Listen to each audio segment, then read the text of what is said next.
Bonjour, aujourd'hui nous allons voir la leçon « Je sais structurer mes textes en paragraphes ». Alors, à quoi ça sert de savoir structurer un texte en paragraphes?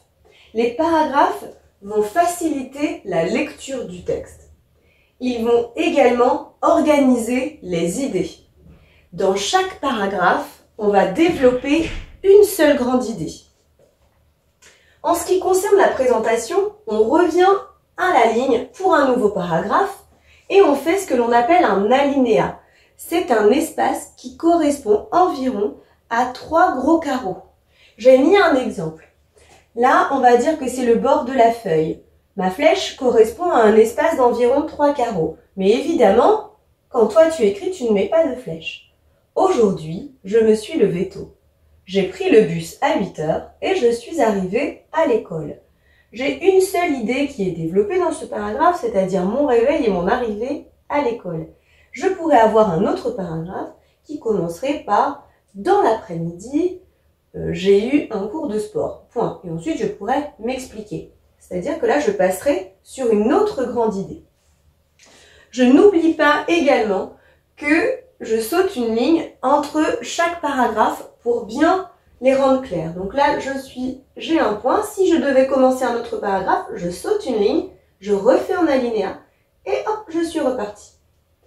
Je termine par parler de l'utilisation de ce qu'on appelle des connecteurs. Les connecteurs sont des mots qui servent à lier les paragraphes et les idées entre elles. J'ai par exemple des marqueurs de temps. Donc je vais retrouver ça, des mots comme cela en fait dans mes paragraphes. Ensuite, après, des marqueurs d'espace ou de lieu, ici, là, à gauche. Et je vais avoir des mots de liaison à proprement parler qui vont mettre parfois en opposition ou parfois ajouter les idées, comme mais, de plus, car, parce que. Car et parce que, c'est quand je veux expliquer quelque chose. De plus, c'est quand je veux ajouter une idée. Et mais, c'est quand je veux opposer une idée. À toi de jouer à présent. Afin de voir si tu as bien compris la leçon, je te propose un petit vrai-faux. Un paragraphe égale une idée développée. C'est vrai ou c'est faux? C'est vrai, on a dit qu'un paragraphe correspondait à une grande idée développée. Je débute mon paragraphe au bord de la ligne. C'est vrai ou c'est faux? C'est faux puisqu'il faut un alinéa, un espace qui correspond à environ 3 carreaux. Dans un paragraphe, j'utilise des connecteurs. C'est vrai ou c'est faux? C'est vrai. La présentation des paragraphes ci-dessous est correcte. Je parle de ceux-là. C'est vrai. Il y a bien un alinéa et entre chaque paragraphe, on voit bien que j'ai sauté une ligne. En tout cas, la présentation est bonne.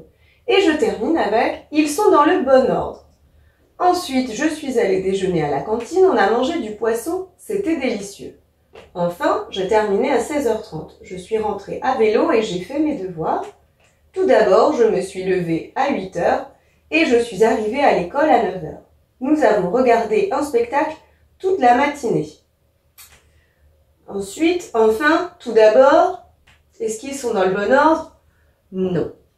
Tout d'abord, ensuite, enfin. Il faudrait mettre celui-ci en premier, celui-ci en deuxième et celui-ci en troisième.